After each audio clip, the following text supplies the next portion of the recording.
Is it possible to mix Noodler's Blue Ghost with other Noodler's inks to get a fountain pen ink that shows up on paper and is blacklight fluorescent? Yes, you can do that. Blue Ghost, for those of you that aren't aware of it, it's an invisible ink. Literally, when you write with it, it's clear and you cannot see it. The only time that you can see that ink is when you have a black light or some kind of UV fluorescent light. It'll glow under a black light.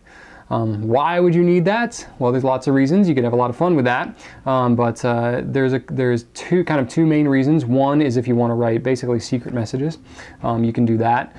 Cool story I ever heard was an engaged couple where the gentleman was overseas in the military, and his fiance would write him a normal letter and then have like all the secret lovey-dovey kind of stuff written in Blue Ghost so that he wouldn't get hassled by his buddies when the letter would inevitably get stolen and then read out loud in front of his, in front of his company. So it was kind of a neat little story there. So you could do things like that. A lot of kids love to play with it, write secret messages. I mean, that's just super fun right there.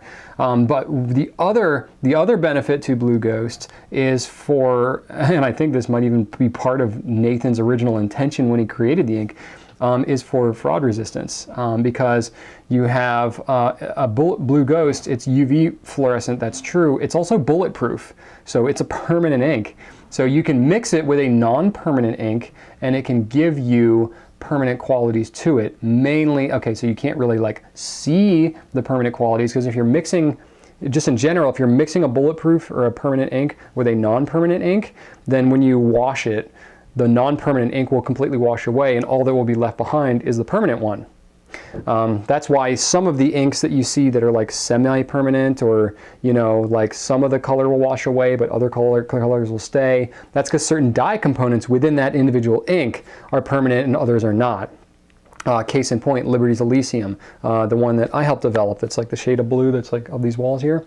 That ink is partially bulletproof. So some of the components are bulletproof, some of them are not. So when you wash it away, it fades and a lot of the vibrant blue washes away, but there's a darker blue that stays and will not move. And that's the part that's permanent. So Nathan called it semi-bulletproof or partially bulletproof. When you're mixing inks with different properties, that's the same kind of situation you're in. In this case, Blue Ghost is a transparent ink. So in terms of like fraud resistance, you really can't tell unless it's something like you're writing checks or whatever, and the banks are checking with any kind of a UV light or something like that, or you're trying to prove whether something had ever been signed and it was washed away.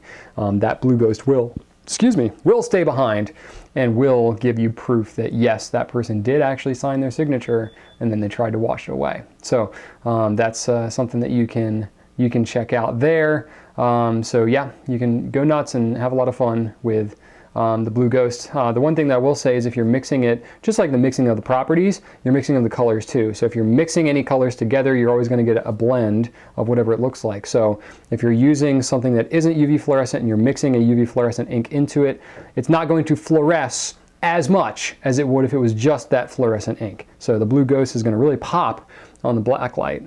But if you're mixing it with another ink that's not fluorescent, it's only going to be like 50% fluorescence or whatever ratio that you end up mixing it. So you'll get the fluorescent properties, but it won't be quite as vibrant as it would if it was the fully fluorescent ink.